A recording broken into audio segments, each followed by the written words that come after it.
This is the Friday, May 10, 2019 version of the Market Plus segment. Joining us now, Ted Seifried. Hello, Ted.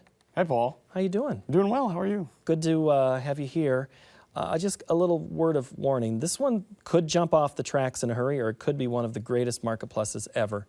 Hey, I'm just saying right all now. in on that. I want to set high expectations. Perfect. All right.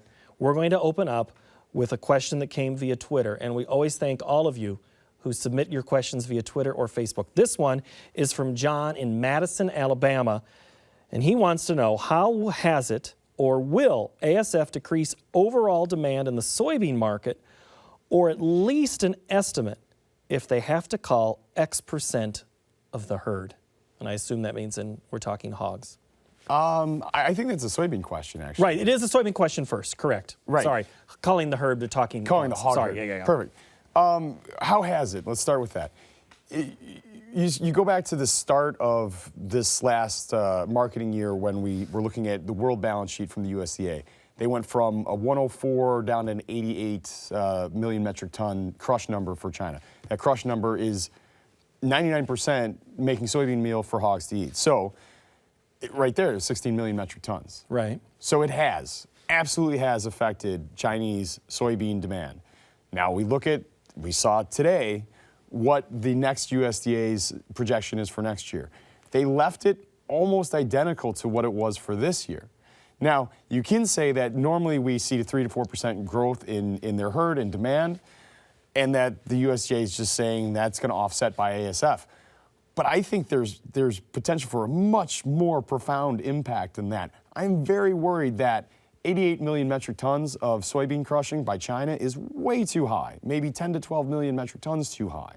And if that's the case, we put that back on the world balance sheet, where's that coming from? It's coming off of our exports, most of it, the vast majority. Right, and late today, the president said, or at least the reports out of the trade deal said, we're going to give China 3 to 4 weeks.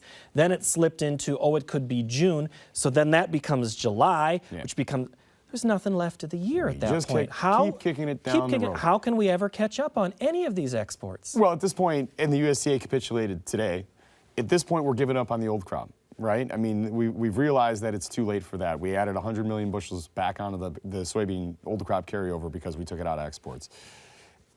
Now I think it really does. China, at this point, I think, wants to drag their feet till the next election cycle. Right. Because they really feel, I think, that if Trump can't get this deal done, then a lot of his constituency may not vote his way again. So China, I think, is now going to play that card, even though economically they are starting to hurt a little bit. You heard Senator Grassley in the story during the broadcast. He talked about how I haven't heard from farmers in Iowa who voted for the president say they're ready to bail on the president yet. A lot of farmers have a whole lot of optimism yet. We were not, I could say a word, but I might not ever get to sit in this chair again. They were getting hosed before, and we don't want to get hosed in the future. Finally, the president is standing up for us.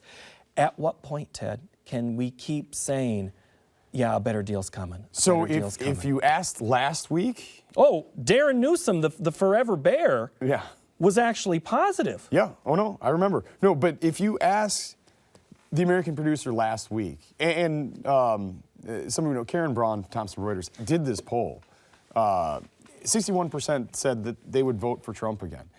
I really wonder if you do that now, today, if that number is not sharply lower. Because I think a lot of us feel like we were really led on by, trade talks are going really well, we're going to get a deal, this deal's going to happen, and it came down to, it's going to be next week. Only to find out that the Chinese are not on board with this at all and completely fell apart. And I think a lot of us feel slighted that we didn't get the chance to market because hope is a terrible drug. We had this hope that something was going to happen. We were going to get a chance to sell soybeans $1 higher. We were going to get to sell corn 40 cents higher. But now the optimism, the hope for that is just all gone. So you have this towel throwing in. Yeah. So we feel kind of cheated, I think. You didn't even get to the Sunday night overnights. Yeah, that tweet came out 5, 6 o'clock on Sunday afternoon. Absolutely. All right, Janine in Illinois at agnews_auto. Apart from the weather straightening up, what's the perfect storm of factors here, Ted, that could make the grain markets turn around and gain ground. We were all doom and gloom. Let's go positive. How much of a factor is ASF on corn and soybean demand? We kind of talked about that. Even if we get a favorable trade deal with China. Wow, there's like 3 questions. There is. So let's say, what's the perfect storm for grain? I think we saw in the report for corn today that demand, unless it's a trade deal and China says we'll take 25 million metric tons of corn even if we don't need it, demand is not going to be the answer for corn. It has to be weather. It really has to be weather. We have to knock the yield number down and have less acreage. Because we can't, at a 2.4 billion bushel carryover, even though I do think ethanol demand is going to be better than what the USDA is currently saying. I've been pessimistic about ethanol demand, but I think it's going to be better than what the USDA is at. I think feed demand can be a little bit better. I hope exports can pick up a little bit. But that's not going to be enough to offset 600 million bushel. Right. That's got to come off of yield. For soybeans, it's an even bigger thing. I mean, we got to get trade going with China again. If we don't do that, we're going to be sitting on a billion bushel carryover indefinitely. If we keep planting, if we keep growing as much as we have been. Weather. For wheat, Okay. I think it's really about the U.S. dollar. You know, and that is something that can help really everything. A sharply lower dollar makes us more competitive, and we have a much smaller problem. But really, I mean, it's a weather thing. We really have to have a weather problem. And today's report really proved that point. Well, there was talk of, are we living another 1993? We're seeing flooding along the Mississippi River and the Missouri that we saw in 1993. John Roach had talked about, you know, maybe there's some, we had to get to the middle of May. Well, today's the 10th when we sit here tonight. Right. It'll be the 15th before we know it, and this flooding story might continue. But the discussion was on Thursday's drop was weather related because all of a sudden the wet had left and the dry weather looked ahead, and now there's rain again. So yes, we're at the mercy of the weather markets. Okay, there's no question in there. I just wanted to talk for a minute. I also wanted to let you know Delaney's gone. She'll be back, don't worry. But while the teacher's away, the kids are going to play. I need to have a little help, Ted, and I know you're game for this because you've done this before. Go ahead, bring this in. Looks like Scott's got a couple of things. We have the corn hat and a whiteboard. We're going to have a little TED Talks here. Nice. So Ted's going to lay out a couple of things, a little hit or miss on some questions, and then he might put the hat on depending how this thing shakes out. So first we're going to ask a question, and you can write first or pick up the corn hat. So Ted, which market were you most disappointed with in the WASDE report today? Was it corn? Or was it something else? You could write something, or you can pick up the corn head. Okay. Does that make sense? Yes, it makes sense. And where did you guys find a corn hat on such short notice? I don't know. It's amazing how things just show up from the state of Illinois. So you're saying, Ted, the biggest disappointment is corn. Why? Wow. You know, at a 2.4 billion bushel carryover, that was much higher than what the trade was expecting. It was much higher than what I was expecting at we were at a 2.134, I believe. That was a tremendously bearish report for corn because, like we were talking about earlier, it means that our only hope is a weather problem, really. Okay. I'll say this, though. I think this report could very well be the high water mark for corn carryover.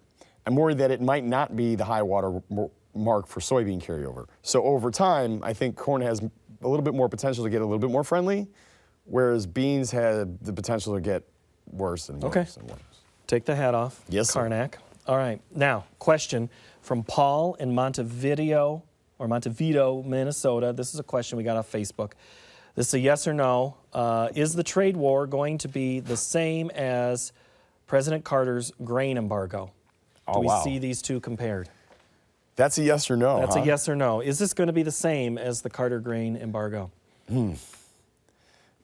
Is maybe in it? You know what? I'm going to go with no.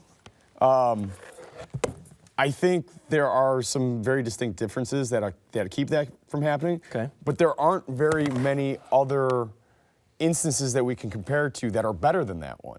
The only one that I would say is go back to the 80s and what we did with Japan when we basically said our number one purchaser of soybeans, we're not going to sell you any soybeans anymore. And it wasn't because we had a problem with Japan at the time, it was just because we didn't have a whole lot of soybeans. So Japan said, okay, well, we're going to go down and invest in Brazil. And they pretty much started Brazil as a soybean grower for the world. So See how you that can turned draw out. a lot of parallels with that because, China's going to try to do the same thing with Africa, with a number of areas. So that would be my comparison if I had to choose one. All right, former farm boy in central Iowa at rural mid-Iowa, he wants to know, this is a yes or no again, is the U.S. now the residual supplier of corn and beans like we are with wheat? That's a big yes for now. Okay. And I say for now because a trade deal could change that if we are able to force China to buy in order to close the trade gap. Put that down. That gives a big bright glare. The video people get very angry when you do that. That's all right. You can't see that. Okay. But no. For now, yes. That is the position, that is the role that we have to assume while we have a trade war with China. Yes. Okay. All right. The dairy folks are curious about this one. Cody in Owensboro, Kentucky, an Iowa native. He wants to know, how will ASF impact the dry whey market? Okay. That's not yes or no. Yeah, it's not a yes or no. But I'm going to say yes. That absolutely will. So what we're talking about here, dry whey is part of feed rations that we're using for hogs. And whenever you have less feed demand for hogs in China, that is a problem. Now, it's a short-term problem because there's going to have to be other countries that pick up the slack. And we can talk about soybean meal, too. Look at the surrounding countries in Southeast Asia that haven't really gotten terribly affected by ASF quite yet. They're going to have to fill a role. They're not soybean crushers. They'll have to start importing these feed products. So ultimately, I feel like that demand can get displaced. But at first, yes, that is a big impact. Okay, we have to skip down because I've taken too much time. Wally in Clearwater is asking, is the gap on the soybean chart a breakaway, measuring, or an exhaustion gap? Well, it can be one of two of those. It can't be a breakaway gap because we've already made the move now, right? So anything that's coming well into a move is not a breakaway gap. Now, it could be either a measuring gap, which that usually ends up being a midpoint gap, right? So, you take the size of that gap and it gives you an idea of how much further there is for the downside. But I'm going to say it's probably, at least for the time being, pretty close to being an exhaustion gap. And the reason why I say that is you look at the makeup of the market, funds are record short. Yes, they can add to that position, but they're probably not going to double it at this point. And look how oversold we are. We are very, very extreme case of being oversold in soybeans at this point. So for me, in the short term, it's an exhaustion gap. I think we will have to recover, probably close that gap. But that doesn't mean we can't make new lows at some point in the future. We have to correct the RSIs before we do, though. Okay, last question. Yeah. Shannon in Iowa, she's asking a question. I don't know if you can write a number on this one, but how much dynamite does it take to stop this bearish train? Yeah, well. That's the perfect storm thing. I'm putting the hat back on. How much dynamite does it take? I'll write a number down, actually. Okay. He's writing a number down. This is how Karnak used to do it. 168. Okay. National average yield in corn. If we can do that, that's all the dynamite we need. That would definitely take care of our problem. Now, I don't really want that. I don't want my producers to have poor corn crops. Correct. But we need a lower production number one way or another. And unless we take 10,000 acres, not 10,000, but unless we take 4,000 to 6,000 acres of PP, which there's been talk of that. I mean, if you're looking at prices that we have for both corn and soybeans and you're having a hard time planting, I mean, wow, the easy way out is we're set at $4. I mean, you almost are rooting for that at this point. But for me, that's it. The corn yield. It's got to be corn yield, and that's what stops the whole thing. As far as soybeans, it's a trade deal, but for corn, it's yield. It's yield. And that is Ted Seifried on our Market Plus. Ted, the corn man, the corn hat, roll corn, whatever you want to say, roll tide, I don't care. Thank you, Ted. Good to have you here. Hey, thanks, man. Always a pleasure. That'll do it for Market Plus. Next week, we're going to play economic matchmaker as we link new owners and established rural businesses. And Darren Newsom will be back in the chair at the Market to Market table. So until then, thanks for watching, listening, or reading. I'm Paul Yeager, maybe for the last time here on Market Plus. Have a good week.